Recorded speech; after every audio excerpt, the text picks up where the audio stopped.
Imagina uma empresa que não só move encomendas, mas impulsiona sonhos e transforma distâncias em algo insignificante. Há mais de meio século que a FedEx não para de reinventar o conceito de entrega, interligando todos os cantos do mundo numa rede rápida, precisa e invisível, mas essencial. Hoje, com mais de 220 países ao seu alcance, a FedEx sustenta um ritmo frenético e silencioso. Recentemente, com uma fusão estratégica das suas operações, tornou-se ainda mais ágil e implacável. Mas será que existe aqui algo mais por trás deste gigante logístico? Será que a reestruturação é um sinal de expansão, de uma nova era de crescimento, ou precisamente o seu oposto? Será que a FedEx é apenas mais uma empresa, ou estamos aqui perante uma oportunidade escondida à vista de todos? Bom, hoje vamos descobrir. Fica desse lado e vamos a isso.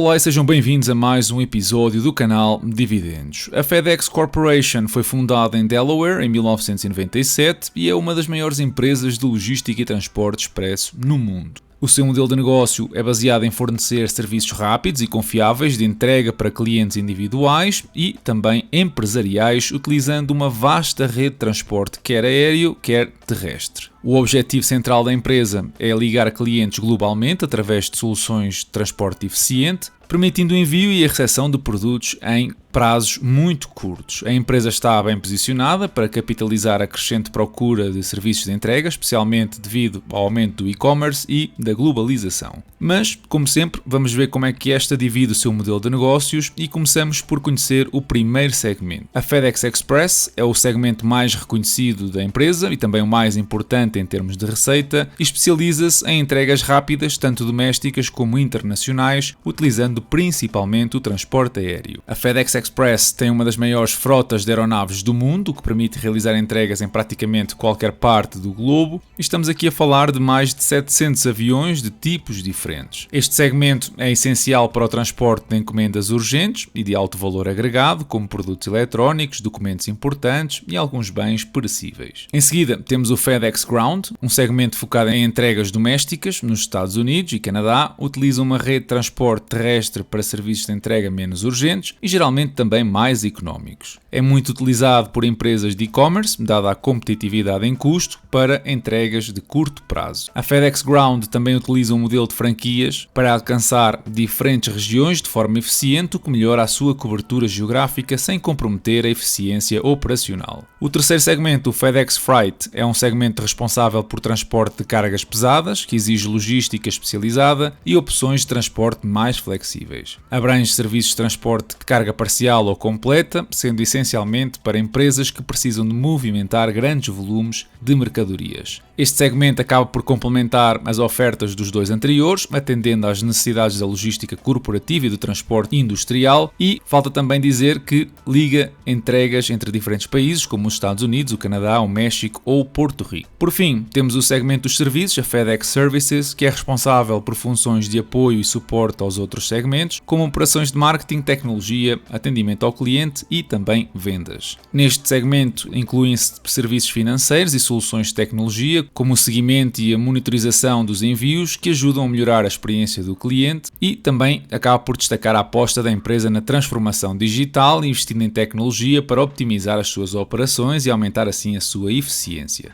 Em 2023, a FedEx anunciou aqui um plano de consolidação, o One FedEx, que uniu as divisões do FedEx Ground e do Services à Federal Express, para assim operar numa rede integrada de serviços de transporte aéreo e terrestre sobre uma única marca. Desde 1 de junho de 2024 que esses dois segmentos se unificaram, enquanto a FedEx Freight permanece como uma subsidiária independente focada então no transporte de cargas. Como o ano fiscal da empresa termina em maio, isto calha precisamente no início do ano 2025, assim que a partir do primeiro trimestre de 2025, a Federal Express e a FedEx Freight serão as principais linhas de serviço ou os principais segmentos que vamos ver nos relatórios da empresa daqui para a frente. A FedEx tem ainda alguns segmentos mais pequenos que complementam estas operações principais, o FedEx DataWorks, que se foca na transformação digital e na melhoria da experiência dos clientes, o FedEx Office, que oferece serviços de impressão e soluções empresariais, com acesso ao transporte de pacotes, e o FedEx Logistics, que fornece corretagem de alfândega, de frete marítimo e aéreo global, além da gestão da cadeia de fornecimento. Estes segmentos depois estão classificados numa entrada corporate, no relatório anual, e não sofrem qualquer alteração depois da consolidação. No final do ano fiscal de 2024, a Federal Express empregava aproximadamente 430 mil funcionários e contava com mais de 64 mil pontos de entrega, pelo que vocês já conseguem ter uma ideia da dimensão desta empresa. A Sonai, por exemplo, que é o maior empregador privado em Portugal, tem apenas 40 e poucos mil funcionários, ou seja, 10 vezes menos. Passando então para a análise da posição do mercado desta empresa e da sua estratégia. A FedEx enfrenta uma forte concorrência de empresas como a UPS e a DHL, além de novos players como a própria Amazon, que está a desenvolver as capacidades logísticas internamente. Contudo, a FedEx diferencia-se pela sua rede global altamente integrada, pela presença aérea robusta e parcerias estratégicas que ajudam a sustentar o seu modelo de negócio. E podemos salientar aqui um par de vantagens competitivas, como o facto de operar em mais de 220 países, permite uma cobertura geográfica superior à maioria da concorrência, a capacidade de entrega aérea, porque ao ter uma das maiores frotas de aeronaves do mundo, tem uma capacidade logística muito acima da média, e a diversificação de segmentos, onde a presença em segmentos distintos, como o Express, o terrestre, mercadorias pesadas e serviços, permitem que a FedEx se adapte rapidamente às mudanças das preferências dos consumidores, oferecendo tanto soluções de baixo custo quanto serviços premium. No entanto, estas vantagens competitivas também acabam por salientar alguns desafios, e um dos principais está relacionado com a forte concorrência que coloca alguma pressão nas margens da empresa. A competição é extremamente intensa, exige uma constante inovação para manter os custos abaixo do razoável. Outro tem a ver com o impacto ambiental e a sustentabilidade, já que a FedEx enfrenta uma pressão crescente para reduzir a pegada de carbono, especialmente no transporte aéreo, que é um dos segmentos mais poluentes. E o terceiro, que está relacionado com a dependência de terceiros e volatilidade global, onde a empresa enfrenta riscos geopolíticos, como as guerras comerciais e tensões políticas, que podem impactar os fluxos logísticos globais. Mas vamos lá então olhar para números para ter uma ideia exatamente daquilo que se passa dentro da empresa. Ora, no total, a empresa fez 87 mil milhões de dólares em 2024, um valor que vem decrescendo desde 2022, o que obviamente não é um bom sinal, e reparem como os salários e o transporte são o grande custo operativo da empresa, que ficou praticamente com 5 mil milhões de lucro operativo. A este valor retiram-se os juros e impostos e ficamos com um lucro líquido de 4,3 mil milhões, ou seja, uma margem de lucro a rondar os 5%. Se entrarmos a cada um dos segmentos, podemos perceber o porquê de uma margem tão baixa. Olhando para o maior segmento da empresa, o segmento Express, parem como consegue praticamente metade da receita total e o lucro operativo da empresa é de apenas 2%, uma migalha, digamos. Já o segmento terrestre consegue superar este valor com uma margem operativa de 12% para uma receita de 30 mil milhões de dólares. Por fim, o segmento de cargas representa uma parte muito residual da receita, apenas 10 mil milhões, apesar de ser o que apresenta as melhores margens operativas. No que respeita à liquidez, notem como este tipo de negócio exige bastante capital, com o CAPEX do ano passado a conseguir ficar perto dos 5 mil milhões de dólares, quando o dinheiro que entrou foi de apenas 8 mil milhões. Temos então fluxos de caixa livres de 3 mil milhões, que servem facilmente para pagar o dividendo de 1,2 mil milhões. Ora, no ano passado a FedEx esticou um pouco a corda e gastou mais dinheiro do que entrou, e vocês já sabem que como eu não gosto nada deste tipo de gestão. É verdade que em 2023 a gestão dos fluxos de caixa livres foi mais sensata e que este ano pode ser uma exceção, mas vamos perceber como é que a empresa financiou a tal recompra de ações. Afinal de contas, aqui na declaração não parece ter emitido dívida para o fazer. E reparem que a diferença entre os 3,2 mil milhões de fluxos de caixa livres e os 3,7 necessários para as operações que a FedEx fez foi financiado precisamente com a emissão de novas ações, o que parece um contrassenso. Mas antes de passar para a posição financeira, uma nota positiva para a trajetória descendente do CAPEX, o que, uma vez que vimos a receita decair e o cenário que estamos a ver aqui nos fluxos de caixa operativos, torna a mesma só obrigatória no caso da empresa querer manter-se sustentável. De facto, quando entramos ao detalhe neste CAPEX, o principal custo está relacionado com a frota de aviões e o combustível necessário para o seu abastecimento. Finalmente, fazendo aqui um raio-x à posição financeira, vemos 6,5 mil milhões de dinheiro em caixa, vemos que perto de metade dos ativos são aviões, veículos, armazéns, tudo coisas que depreciam em valor com o tempo e, portanto, valem hoje metade dos 84 mil milhões de dólares que custaram inicialmente. A componente intangível é irrisória e o total de ativos é muito superior ao total de passivos. No entanto, a empresa tem mais de 20 mil milhões de dólares em dívida ou 3 vezes mais o dinheiro em caixa e isto pode ser um fator crucial. No balanço mais recente, esta dívida reduziu-se muito ligeiramente e notem como a mesma só vai começar a doer em 2026.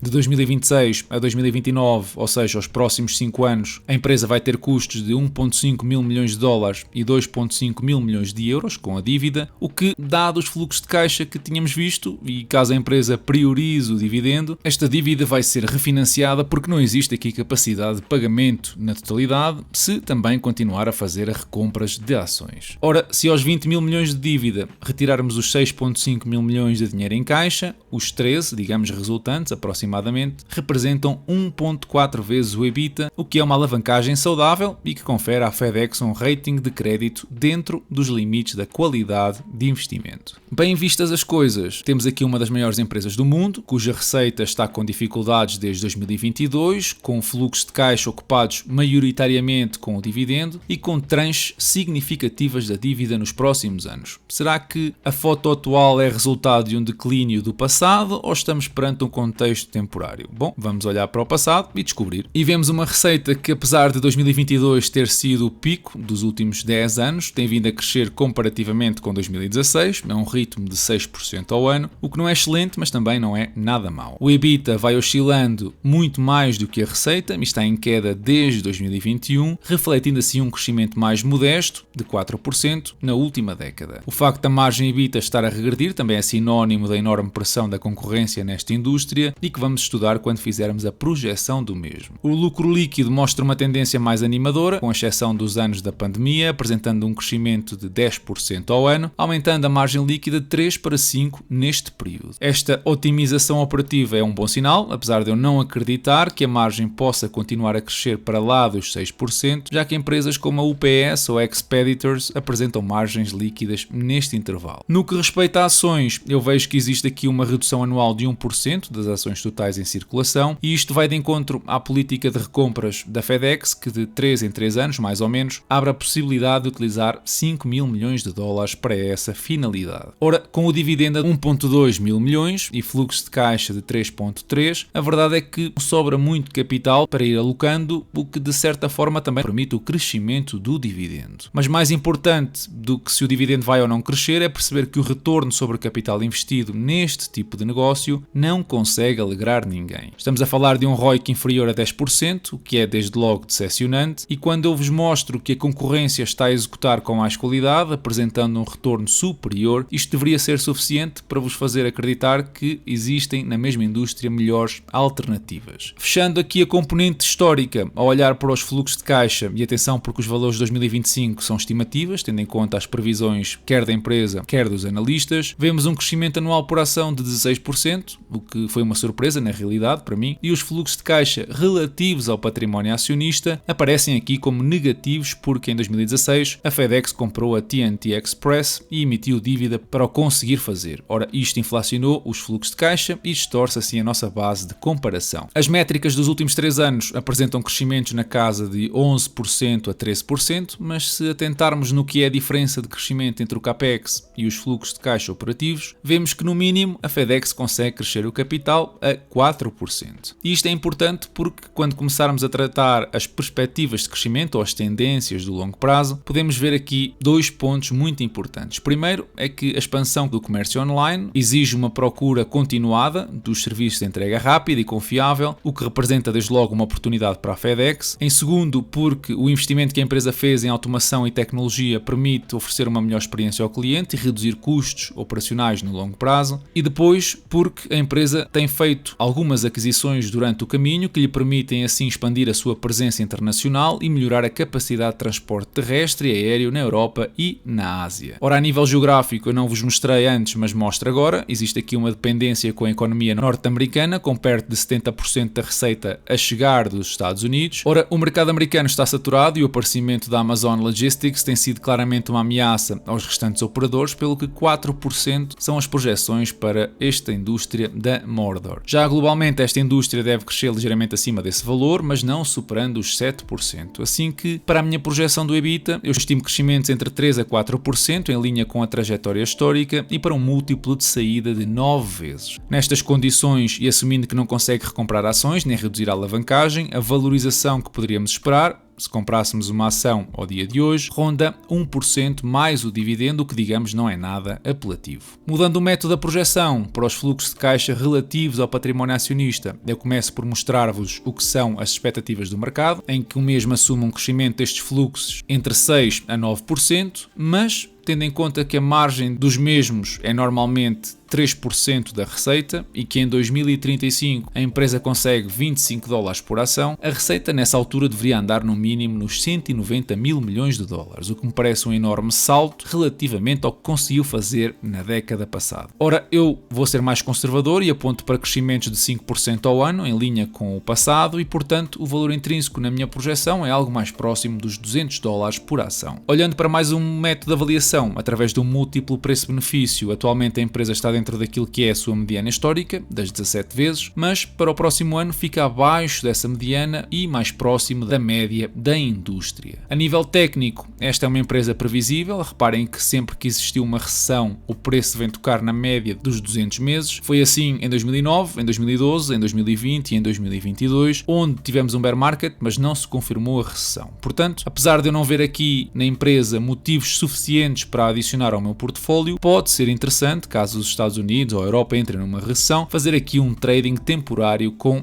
a mesma. Em jeito de conclusão, esta é uma das empresas mais respeitadas no setor da logística global, com um modelo de negócio robusto e diversificado, mostrou ainda uma enorme capacidade de se adaptar a tendências com o crescimento do e-commerce, e o foco na sustentabilidade mostram que a FedEx se está a alinhar com as necessidades futuras do mercado. No entanto, a empresa enfrenta desafios consideráveis em termos de concorrência e pressão nas margens, sobretudo com a entrada da Amazon no mesmo espaço, assim que não serve para mim. Mas eu estou aberto a opiniões diferentes, assim que passa pela caixa de comentários e partilha a tua opinião. Esta semana os principais índices mundiais apresentaram todos perdas, exceção feita à Península Ibérica, que parece mover-se em contraciclo com os restantes já há algum tempo. A nível de notícias, para quem liquida o IRS vai ser possível doar 1% da coleta a uma instituição de caridade, à vossa escolha. O limite é assim aumentado para o dobro e é uma medida que não vos afeta em nada, mas pode ajudar quem mais precisa. Não se esqueçam depois, em abril do próximo ano, de selecionar esta possibilidade na vossa declaração anual. O MBWay começa a dar os primeiros passos na internacionalização ao ter realizado a primeira transferência internacional entre a aplicação portuguesa, a espanhola Bizum e a italiana Bancomat. Isto são obviamente boas notícias para todos os que necessitam fazer transferências imediatas para o estrangeiro e através de um número de telefone. Esta funcionalidade em princípio vai estar disponível já no próximo ano e traz mais uma opção de praticidade para cima da mesa dos utilizadores. Quem também meteu algo em cima da mesa foi a Iniciativa Liberal, que propôs esta quarta-feira uma redução de 50 mil funcionários públicos, com uma relação de contratação de 1 para 2 e uma taxa única de IRS de 15% para o trabalho suplementar. suplementar ou, se quisermos, as horas extras. Estas são 2 das 5 medidas que o partido propôs ou vai propor para o Orçamento de Estado de 2025 e, quanto a mim, são medidas de enorme bom senso. Já outras, como a taxa de IRC a 12% para pequenas empresas, podem não ser tão consensuais, mas veremos quantas destas iniciativas é que vão ser aprovadas pelos restantes partidos. A Euronext de Lisboa está a preparar novos produtos financeiros para quem quiser investir em dívida pública e a ideia parece ser criar um índice do preço das obrigações portuguesas a diferentes maturidades e assim permitir o investimento em obrigações da dívida nacional de forma indireta. Ainda não sabemos quando é que vai estar disponível, mas sem dúvida que vai acrescentar valor a quem só consegue hoje em dia comprar certificados de aforro. No que respeita ao portfólio, nós vimos uma subida de dividendo por parte da Tyson Foods em 2%, já o portfólio esse fechou a semana nos 55% de valorização e acumulou $66 em dividendos no mês de novembro. E é tudo por hoje, deixa o teu like se retiraste valor deste episódio, segue-me no Insta onde eu vou subindo mais conteúdo e se queres aceder a análises exclusivas como esta ou à nossa comunidade de investimento, passa pelo Patreon e pondera apoiar o canal. Da minha parte, eu desejo-vos uma excelente semana e bons investimentos. A senhora deputada Joana Mortágua apelou aqui a que o Parlamento chumbasse a regra 1 por 1. Apelou aqui a que o Parlamento chumbasse a regra 1 por 1. Eu estranho porque o Bloco de Esquerda apoiou o PS com a regra 2 por 1. Por isso estranho muito esse apelo. De qualquer modo, é novo, mas tem memória. não é só 1 por 1, a Iniciativa Liberal irá mesmo propor que essa regra 2 por 1 do PS volte, sobretudo para as funções administrativas, e estou certo que a maioria dos deputados socialistas, que já cá estavam, votarão a favor. E dar uma nota, porque se pergunta-se muito, então e os médicos e os professores, como se os 750 mil funcionários públicos fossem médicos, professores e polícias, e não houvesse mais. Há 260 mil assistentes operacionais, administrativos, técnicos, auxiliares. Eu não digo que não haja muitos importantes, mas a verdade é que há muitas funções que dá para digitalizar. E há um número simples. É que nos últimos 10 anos, do Partido Socialista, praticamente todos, o número subiu em 100 mil funcionários públicos. Um número recorde. E por isso eu pergunto se alguém acha que a maioria dos serviços públicos está melhor.